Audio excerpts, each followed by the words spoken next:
We're heading into the month of May, which is typically the wettest month of the year. Plus, it's a very volatile month for severe storms.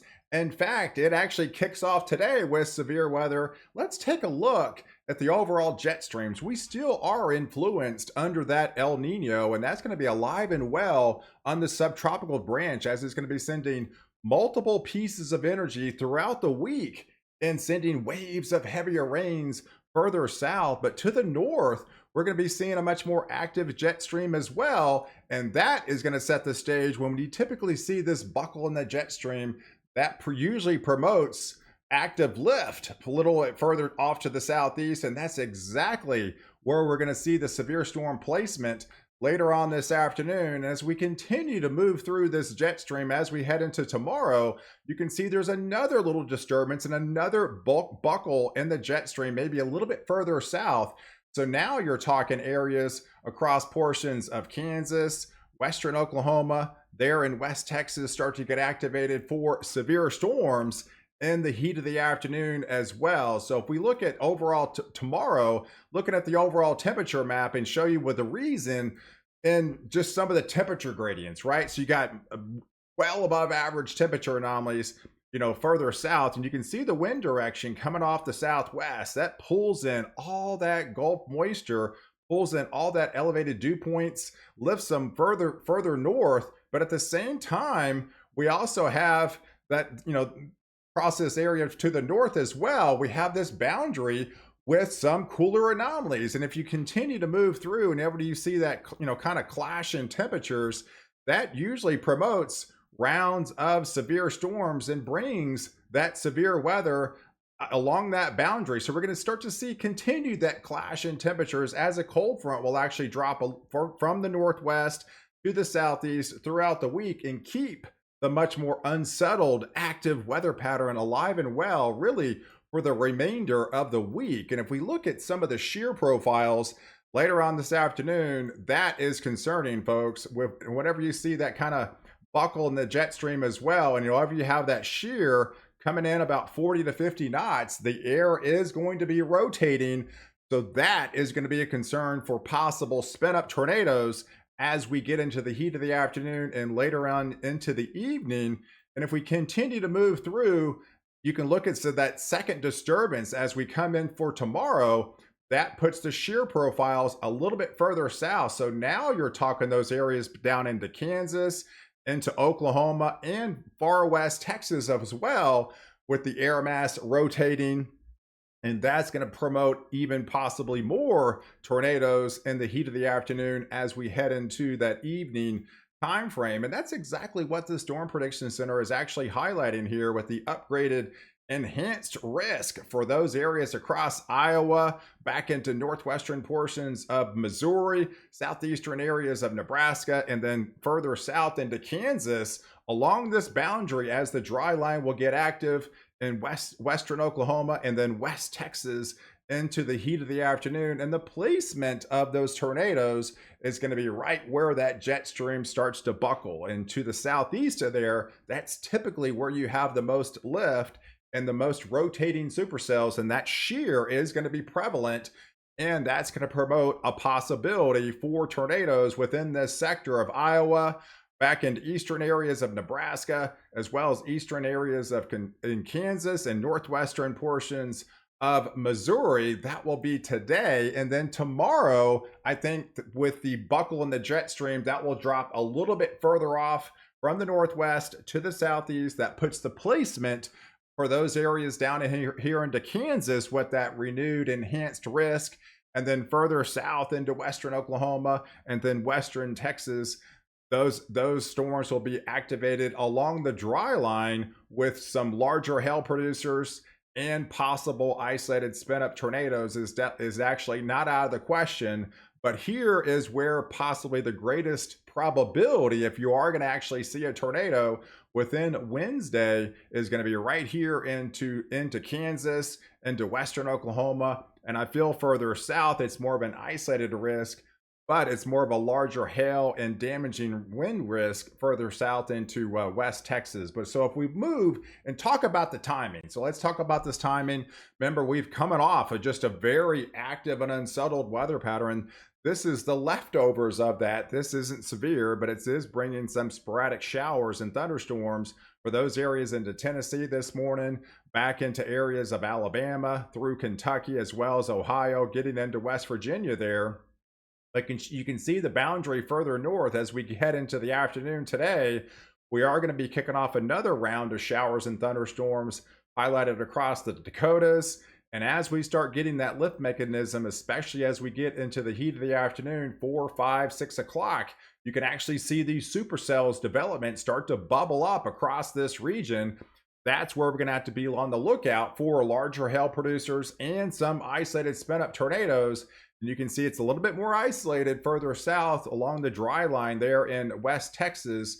But any of those supercells will be capable of some larger hail. And I think that actually continues to be an active early evening time frame for tonight, with these squall lines that will be racing across Iowa, through areas of Missouri, and back here into southeastern portions of Kansas here, and then a little bit more isolated as you fishtail further south. And then, of course, the leftovers from that first event will be highlighted across the eastern seaboard by into the overnight hours tonight.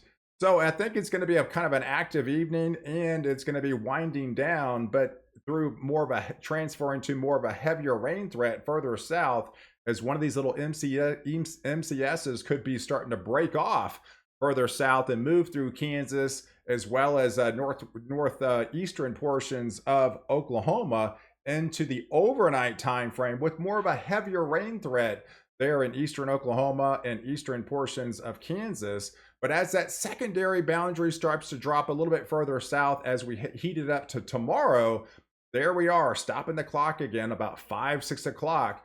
We start to see isolated supercells start to bubble up along the dry line. These will likely be some big time hail producers and some heavier wind producers. And further north, the atmosphere will be starting to possibly rotate. And that's when you can see some isolated spin up tornadoes within this sector. Then a more of a mesoscale convective system will be traversing across into the overnight hours. This would likely be non-severe, probably some smaller hail, but definitely some gusty winds and some heavier rains with this pocket of energy as it pulls into that much more active subtropical jet stream along the southern branch there. You can actually see a heavy rainmaker will be moving through areas of Oklahoma and far north Texas there, with the squall line into the overnight hours on Wednesday night, heading into Thursday morning here. This is around 6 o'clock in the morning. It would likely move through areas of North Texas back into East Texas. And then you have more activity further north across the Dakotas, through Minnesota, as well as into Iowa again, likely non-severe as well. But if we take a look at maybe some of the greatest lift and more the concerning areas, and whenever you see these darker reds and the higher numbers, this is the Elicity Index. This kind of goes to show you where the greatest updrafts. This basically implies where the potential maybe some larger hail may be, and definitely some isolated spin up tornadoes. So yes, it's very concerning with these deeper, darker colors showing up across Iowa, and for those areas across Nebraska into eastern Kansas there, that usually insinuates you have the greatest probability of seeing some tornadoes within this sector and some larger hail associated with it. If you move further south, it's more of an isolated event, and typically a smaller hail, but some mixed in some larger hailstones, with this activity further south into Texas. But if we break this thing down for you, as we head into Thursday, it's going to continue to remain unsettled, and that much more active subtropical jet is going to be pulling in that Gulf moisture. So now you're talking, these areas across this region here, getting some of that heavier rain into East Texas, back into eastern Oklahoma, into Arkansas, through Missouri, as well as into Iowa, back into Wisconsin. This is that time frame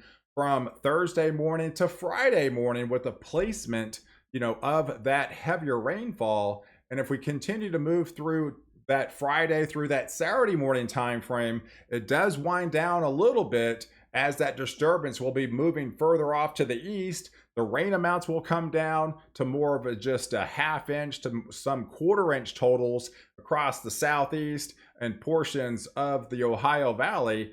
But if we move through heading into your weekend, we're going to start to look at that active subtropical jet stream again, as I think it's going to be sending another wave of energy coming across and more lift as we head into Saturday night. That's going to promote more rounds of likely some heavier rain and more unsettled conditions, probably not severe at the time, but more heavy rain across that southern branch as you head into Saturday night, heading into Sunday.